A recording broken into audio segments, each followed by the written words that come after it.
मेरे प्यारे दोस्तों, मेरे प्यारे भाइयों, तो मैं आपके सामने फिर कुछ ज्ञान की बातें लेके आ रहा हूँ। और आज मैं आपको जो विवेक देने जा रहा हूँ वो परम विवेक है। आप उस विवेक के सहारे सत्य और असत्य का जो निर्णय है बहुत ही अच्छी तरह कर सकोगे, अगर आप विचारशील हो तो, अगर आप सच में विवेकी हो तो। क्योंकि जो विवेकी होता है वो केवल एक सैन की ज़रूरत होती है उसको। वो कोई मूर्ख नहीं होता है कि उसको 100 बार समझाया जाए। जो विवेकी होता है वो सत्य और असत्य को एक ही बार में परख लेता है कि असल में सत्य और असत्य क्या है। बस एक इशारे की ही कमी होती है विवेकी की ज़िंदगी में। वो इशारा मिला नहीं और उसका विवेक जागा नहीं, उसी वक्त जाग जाता है। तो दोस्तों, आज बात करेंगे सतगुरु कबीर साहब की देह के ऊपर और उनके विदेह स्वरूप के ऊपर। क्योंकि लोगों में बहुत ज़्यादा भ्रम आ चुका है कि कबीर साहब भी कोई शरीर है, वो भी किसी लोक में कोई नूरी तत्व का शरीर है जो अरबों खरबों युगों तक कायम रहता है और उसके बाद वो भी नष्ट हो जाता है।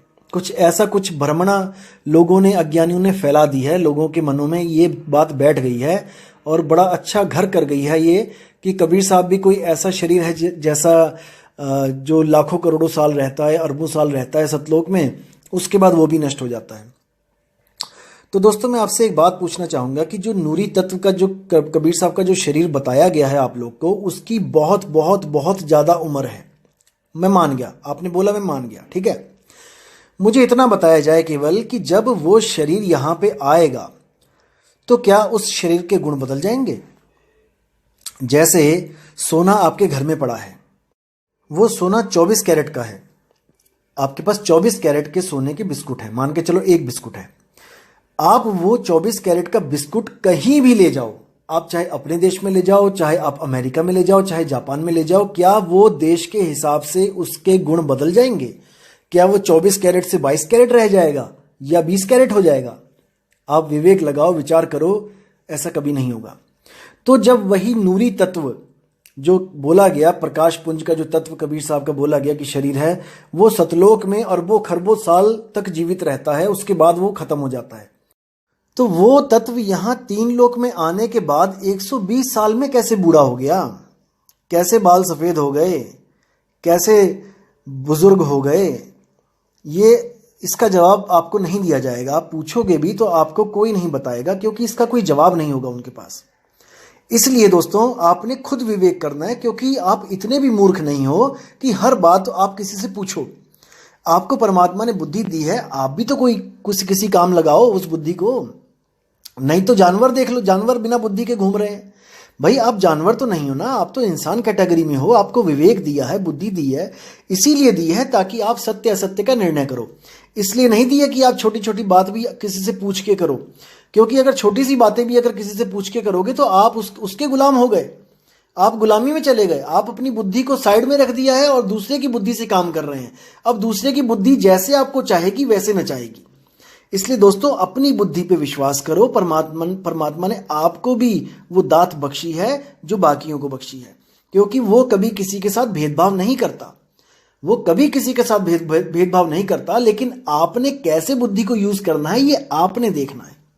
कितना विवेक आप जगा सकते हो ये आपने देखना है। मेरा काम है आपको विवेक देना और आपका काम है मेरे विवेक पे अपना विवेक लगाना।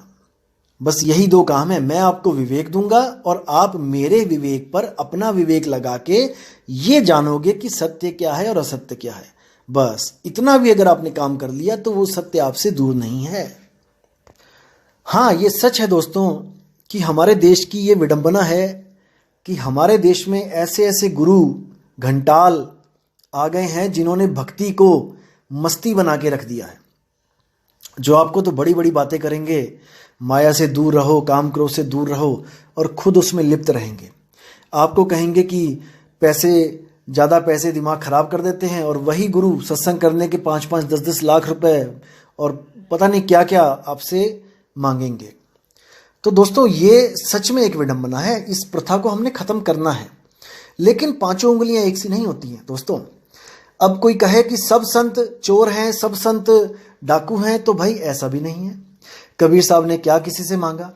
मुझे बताओ। वो तो क्या क्या कहते हैं, कहें कबीर कुछ उद्यम कीजिए, आप खाओ दूजों को दीजिए। वो तो कहते कुछ काम करो। वो तो चरखा काटते रहे, अपना कपड़ा बुनते रहे। तो आप उनको उनके साथ शामिल नहीं कर सकते हो कि जो चोर उचक्के हैं, जो गुरु हैं, पाखंडी हैं। अब नानक साहब का लगा लो आपने, नानक साहब ने किससे क्या मांग लिया बताओ, कितने लोगों से चंदा इकट्ठा कर लिया बताओ। ऐसा नहीं होता। देखो वो समय कुछ और थे। उस समय कोई कारें नहीं थी, कोई बस नहीं थे, नानक साहब पैदल जाते थे। ठीक है, जो मिल जाता था, कोई सत्संगी सत्संग करते थे, जो ईमानदार होता था उसके घर खाना भी खा लेते थे वो, क्योंकि उन्होंने प्रचार किया। कहाँ कहाँ जाके प्रचार किया बताओ। अगर वो कोई नौकरी करते तो क्या वो प्रचार कर पाते? खेती बाड़ी करते थे तो क्या खेत वो सिर पे उठा के लेके गए थे क्या, कि वो खेती भी करते और प्रचार भी करते? देखो दोस्तों, समय के बदलने के साथ स्रोत भी बदल जाते हैं, इसको हमेशा समझना है दोस्तों। आज आपने मान लिया कि मुझे ज्ञान हो गया, ठीक है, और आज हमारे हाथ में मोबाइल भी है, इंटरनेट भी चल रहा है। आप अपनी ही बात लाखों लोगों को बता सकते हो यूट्यूब के द्वारा। दोस्तों आज बता सकते हो ना। अगर आज से 100 साल पहले आपको ज्ञान हो गया होता तो आप क्या करते होते बताओ। आज आपके मन में प्रचार करने का जो इच्छा प्रकट हो गई कि नहीं, जैसे बाकी लोगों को जो आत्मज्ञान होता है वो इस दुनिया को छोड़ के चले जाते हैं, लेकिन मेरे मन में आया कि मैं प्रचार करूं और मैंने यूट्यूब पे चैनल बना लिया। दोस्तों आज इसलिए बना लिया क्योंकि आज ये सुविधाएं हैं। अगर 100 साल पहले आपको ये आत्मज्ञान हो गया होता, आप समझ रहे हो मैं किसके लिए बोल रहा हूं, उन आत्मज्ञानियों के लिए बोल रहा हूं जो स्वयंभू आत्मज्ञानी बन जाते हैं। तो अगर उनका 100 साल पहले अगर उनको आत्मज्ञान हो गया होता और वो लोक कल्याण के लिए निकलते घर से, तो दोस्तों वो क्या करते आज बताओ। आज तो अपना बिजनेस है, पैसा आ रहा है, यूट्यूब भी है, चैनल भी है, लोगों तक बात भी पहुंच रही है। अगर 100 साल पहले वो करना चाहते प्रचार तो कैसे करते? क्या वो घर से बाहर नहीं निकलते? अगर वो नौकरी भी करते, बिजनेस करते और प्रचार करते तो कितनी दूर चले जाते? रोज उनको घर वापस आना पड़ता शाम को, क्योंकि सुबह उन्होंने दफ्तर भी जाना है। आप सोचिए दोस्तों, क्योंकि सोचने में टैक्स नहीं लग रहा है, सोचने में पैसे नहीं लग रहे हैं। आप सोचो केवल कि आज आपको अगर कोई अच्छा लग रहा है कि वो प्रचार कर रहा है और कुछ ले भी नहीं रहा है, बहुत अच्छी बात है कि कुछ नहीं ले रहा है, अच्छी बात है। ये क्यों नहीं ले रहे हैं ये भी मैं आपको बताऊंगा। तो अगर आप उस वक्त प्रचार करना हो आपने, जब सुविधाएं नहीं थी, तब आपको घर बार छोड़ना ही पड़ता, वरना आप ज़्यादा से ज़्यादा 10 किलोमीटर, 20 किलोमीटर, 30 किलोमीटर से आगे नहीं निकल पाते। समझने वाली दोस्तों बात है। और अगर बाबा नानक की तरह आप प्रचार करते गली गली, शहर शहर घूम के, तो आपको पैसों की जरूरत पड़ती। ऐसा नहीं है कि नहीं पड़ती। तो पैसा कहाँ से आता? या तो आप खुद अपना कमाते 5, 7, 10 साल, और जो इकट्ठा होता उसको खर्चते, और मेरे ख्याल से वो 2, 3, 5 साल में वो खर्च हो जाता पूरा, क्योंकि आप जब कमा के दोबारा नहीं कमाओगे तो जो इकट्ठा किया वो खत्म हो जाएगा। तो उसके बाद एक ही जरिया रह जाता है कि आप सेवा लो, अपने लिए मत लो। कबीर साहब ने इसको भी बोला है कि सेवा किस तरह की होनी चाहिए। कबीर साहब कहते हैं, मर जाऊं मांगू नहीं अपने तन के काज, परमारथ के काज में मोहे न आवे लाज। इस वाणी को आपने समझना है कि वो गुरु त्याग देने योग्य है जो अपने लिए पैसा मांगता है। समझ रहे हैं? जो परमार्थ के लिए मांगता है उसके लिए कोई भी हम गलत शब्द नहीं बोल सकते। जैसे आज तो आपको लग रहा है कि आज मेरे पास अच्छा पैसा आ रहा है, मेरे पास सब कुछ है, मुझे कोई ज़रूरत नहीं है, इसलिए आप बड़ी बड़ी बातें कर रहे हो। लेकिन अगर आप सच में प्रचार करना चाहते हो तो ज़रा इस YouTube चैनल को बंद करके एक बार बाहर निकल के देखो, तब आपको बहुत अच्छी तरह समझ आ जाएगा कि जिन संतों को आप बड़े आराम से पाखंडी और पता नहीं क्या क्या बोल देते हो, कितनी मेहनत करते हैं वो एक एक जीव को सही रास्ते पे लाने के लिए। लेकिन पंखे के नीचे बैठकर, एसी में बैठकर YouTube चैनल के आगे वीडियो बनाना बहुत आसान है। संतों को गालियां देना बहुत आसान है। संतों को मूर्ख बोलना बहुत आसान है। आप देखोगे कि कई YouTube चैनल तो ऐसे ऐसे हैं जिनके जो नाम है वो भी सतगुरु कबीर साहब के दिए हुए नाम यूज कर रहे हैं। जैसे नी अक्षर नाम, निशब्द नाम, अबोल नाम, अकह नाम, और पता नहीं कौन कौन से। मतलब जो कबीर साहब ने आके बताया इस दुनिया को कि वो नी अक्षर है, वो अकह है, वो अनाम है, उनको ही कह रहे हैं लोग कि वही नहीं जानते उसके बारे में। जो अक्षर जो नाम कबीर साहब ने आके यहाँ बताए दुनिया को। सारी दुनिया नाम जप रही थी तो उन्होंने कहा वो अनाम है। सारी दुनिया कहने वाले नाम में फंसी हुई थी तो उन्होंने कहा वो अकह है। सारी दुनिया अक्षरों में फंसी हुई थी तो वो कहते वो नी अक्षर है। और उन्हीं का ज्ञान लोग अपने अपने YouTube चैनल बना के बैठ गए हैं और अपनी कोई चीज नहीं है उनके पास। नाम तक कबीर साहब के दिए हुए अक्षरों का बना रखा उन्होंने और ज्ञान ऐसे बताते हैं जैसे उनके जैसा कोई ज्ञानी नहीं है। कबीर साहब को, नानक साहब को गालियां देते हैं, मूर्ख बोलते हैं, अज्ञानी बोलते हैं, हमें फंसा दिया बोलते हैं। अरे भाई, उन्होंने कैसे फंसा दिया? आप क्यों आए सतलोक से यहाँ पे? अगर आप ये मानते हो कि सृष्टि रचना सतलोक वाली ठीक है तो आपकी गलती है कि आप वहां से आए। क्यों आए भाई? वो तो आपको वापस वहां ले जाने के लिए बोल रहे हैं। उन्होंने कब कहा कि यहीं फंसे रहो, 84 में फंसे रहो? उन्होंने तो कभी नहीं कहा आपको कि यहां फंसो। वो तो कह रहे हैं कि जहां से आया तू वहां वापस चला जा। लेकिन आपको ही समझ में नहीं आ रहा तो भाई वो फंसाने वाले कैसे हो गए? कोई इसका जवाब दे मुझे। वो तो यहां तक बता रहे हैं आपको कि भाई तुम गलत रास्ते मत चले जाना। कर नैनो दीदार महल में प्यारा है शब्द को पढ़ो। उसमें उन्होंने साफ लिखा है कि सतलोक में सतपुरुष बन के बैठा है वो, अलख लोक में अलख पुरुष बन के बैठा है, अगम लोक में अगम पुरुष बन के बैठा है, अनामी लोक में अनामी पुरुष बन के बैठा है। अब आप सोचोगे कि शायद वहां पे कोई ब्रह्म अलग अलग बैठा है। दोस्तों, ये बहुत बड़ी भूल है। ब्रह्म अलग अलग नहीं है, ब्रह्म एक ही है। ब्रह्म एक ही है जो सारे ब्रह्मांड का, चाहे वो कोई भी लोक क्यों ना हो, उसका मालिक वही एक ब्रह्म है।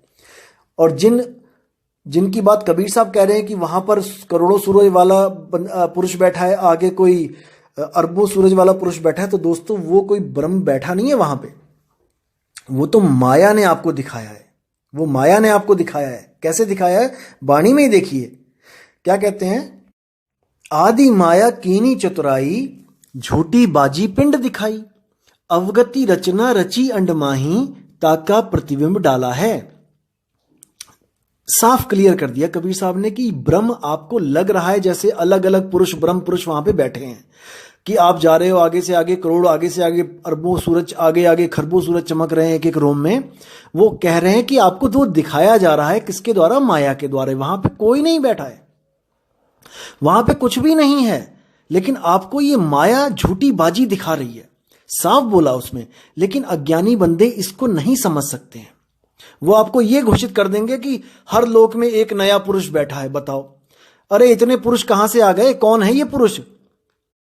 4-5 पुरुषों के नाम तो आपको कबीर साहब की वाणी से बता देंगे कि अलख पुरुष वहां बैठा है, अकह पुरुष वहां बैठा है, अगम पुरुष वहां बैठा है, और सतपुरुष वहां बैठा है, अनामी पुरुष वहां बैठा है। और आपको कहेंगे कि अनंतों पुरुष हैं। अरे तुम नाम तो बताओ, 100 नाम बता दो पुरुषों के। जब 4-5 तुमने बता दिए कहानी में पढ़ के, कबीर साहब की ग्रंथों में पढ़ के, तो तुम बाकियों के पुरुषों के नाम तो बताओ। अगर तुम इतने बड़े अंतर्ज्ञानी हो गए कि तुम्हें अनंत लोग दिखाई दे रहे हैं, तो तुम पुरुषों के नाम तो बता दो, 10 के ही बता दो। भाई ये सब अज्ञान है। ये सब भोले जीवों को फंसाने के लिए ये कला खेली जा रही है। लेकिन भोले जीवों, आप इतने भी भोले नहीं हो कि कोई भी आपको मूर्ख बना के चला जाए। अपनी बुद्धि को हमेशा खोल के रखो, हमेशा सत्य और असत्य को परख करो। हर वाणी का मतलब आपको समझाया जाएगा, एक एक पहलू को खोल के बताया जाएगा। आप बिल्कुल चिंता ना करें, बस आप अपना विवेक जगाए रखें ताकि आप लुटे ना। मैं नहीं चाहता कि एक भी जीव यहां से लुट के जाए। मैं कभी नहीं चाहता। आप ही लोग का भाई हूं दोस्तों, एक पैसा भी नहीं लेता मैंने खुद 8 साल प्रचार किया है और आज तक मैंने किसी से अपने लिए एक पैसा नहीं मांगा है, क्योंकि सत्य ज्ञान की कोई कीमत नहीं होती दोस्तों, बिल्कुल फ्री होता है वो। लेकिन उसकी कीमत होती है भाव की। ये भाव बहुत जरूरी होता है दोस्तों, क्योंकि बिना भाव के आप समझ लो कि आप किसी को लूट रहे हो, आप किसी को धोखा दे रहे हो। याद रखना दोस्तों, जब तक आपका अंतर मन और आपका बाहरी मन जब तक एक नहीं हो गया, जो आप बाहरी मन मतलब जो आपका व्यवहार दिख रहा है, जो आप दिखाना चाह रहे हो, और आपका वही सेम व्यवहार अगर आपके अंतर मन में नहीं है, तो आप कपट कर रहे हो दोस्तों। इसी को कपटी बोला जाता है। ऐसे ही लोगों को नाम देने के लिए धर्मदास को कबीर साहब ने रोका। उन्होंने बोला, धर्मदास तुझे लाख दुहाई, सार शब्द बाहर ना जाई, गुरमुख को तुम देव बताई, और कपटी से तुम राख छुपाई। क्योंकि ऐसे कपटियों को उस ज्ञान का मोल तो पता नहीं लगता, लेकिन वो क्या करते हैं, वो कोई अलग पंथ चला के, अलग आश्रम बनाकर और वहाँ पर दुनिया को लूटना शुरू करते हैं, बाणी वही बोलना शुरू कर देते हैं, भेद भी अगर मिल जाता है उनके पास उसका भी मिसयूज़ करना शुरू कर देते हैं, लोगों को लूटते हैं। इसलिए धर्मदास को बोला कि धर्मदास परखो, कोई भी शिष्य आपके पास आता है उसको सीधे सार शब्द मत बताओ। कबीर साहब ने बोला धर्मदास को कि जब तक परख नहीं होगी। दोस्तों, आज अगर हम स्कूलों में बच्चे अपने डालते हैं तो वहां पे भी तो परख हो रही है, वहां पे भी तो एंट्रेंस एग्जाम हो रहा है। अगर आप वहां पे जाके भिड़ जाओ कि आप क्यों एंट्रेंस एग्जाम ले रहे हो, क्यों बच्चों को परख कर रहे हो, बच्चों की एडमिशन दो सीधे, कहने का मतलब सीधे नाम दो, आप क्यों दोबारा दोबारा आश्रम पे बुला रहे हो, तो दोस्तों वहां पे आपकी दाल नहीं गलेगी। यहाँ तो आपको बड़ा अच्छा लगेगा, गुरुओं के लिए तो आपको बड़ा अच्छा लगेगा कि आप जाओ और सीधे नाम मिल जाए। आप अगर स्कूल खोल लो, अपने ऊपर लेके देखो, आपने कोई स्कूल खोल लिया और आपके स्कूल में एक से एक नालायक बच्चे आपके स्कूल में आ जाएं और आप वो सब फेल होंगे, तो आपके स्कूल की रेपुटेशन खराब होगी, आप कभी नहीं चाहोगे। इसीलिए आप एंट्रेंस एग्जाम को प्रमोट करोगे, आप उसको सही ठहराओगे, क्योंकि आपके ऊपर बनाई ना। अब दूसरों का जो है वो तो आसान होता है, दूसरों के ऊपर उंगली उठाना, जब अपने ऊपर उठती है तो वो मुश्किल होता है। इसीलिए धर्मदास जी को बोला गया, प्रथमे शिष्य होवन जो आई, ताको पान देव तुम भाई, जब देखो तुम दृढ़ता ज्ञाना, ताको कहो शब्द परवाना, शब्द माही जब निश्चय आवे, ताको ज्ञान अगाध सुनावे। 3 बार में नामदान देने के लिए बोला गया। इसका मतलब ये नहीं कि वो 3 बार में नाम, यानी कि पहले ओम कलियम दे दिया, फिर ओम सोहम दे दिया, फिर और कुछ दे दिया, ऐसा नहीं है। उसकी परख करने के 3 चरण बोले गए हैं। सबसे पहले तो ये देखो कि जब वो आता है तो उसकी बुद्धि विवेक कितनी है, वो आपके पास आया क्यों है, वो नाम क्यों लेना चाहता है, क्या उसको कोई शारीरिक बीमारी दूर करनी है, क्या उसके घर में कलेश है उसको ठीक करना चाहता है, या वो आमदनी कम है, व्यवसाय नहीं चल रहा है, उसको बढ़ाने के लिए आया है। पहले इसकी परख करो कि वो आया क्यों है, क्योंकि ये हीरा है दोस्तों, ये सबको नहीं दिया जाता, ये सबके लिए नहीं बना है, ये केवल उसके लिए बना है जिसको इसकी कीमत पता है। इसलिए हर चेले की परख की जाती है कि वो नाम क्यों लेना चाहता है। उसके बाद उसको नामदान दिया जाता है, और वो नाम सीधे सार शब्द नहीं होता है, वो नाम 52 अक्षरों के नाम होते हैं जिनको जपने के लिए बोला जाता है। उसको क्यों दिया जाता है, क्योंकि अभी उसकी बुद्धि में इतना विवेक नहीं होता कि वो इन बातों को समझ सके कि वो अनाम है, वो अकह है, वो नी अक्षर नाम है। तो उसको बोला जाता है कि आप सत्संग में आते रहो या फिर आप सत्संग सुनते रहो, ऑडियो के द्वारा, वीडियो के द्वारा, या किसी सत्संगी भाई से जो अपनी बात करके, अपना सत्संग करके, किसी किताबों द्वारा आप सत्संग करते रहो और आप समझने की कोशिश करते रहो कि वो सार शब्द क्या चीज़ है, जिसको प्राप्त करने से आपके सारे जंजाल छूट जाते हैं। तो सबसे पहले जो आपको नाम मिला 52 अक्षरों का, वो आपका पहला चरण हो गया। उसमें बोला है कि बालक सम ज्ञान, जिसका बालक जैसा ज्ञान है उसको पहले जपने वाले नाम दे दो।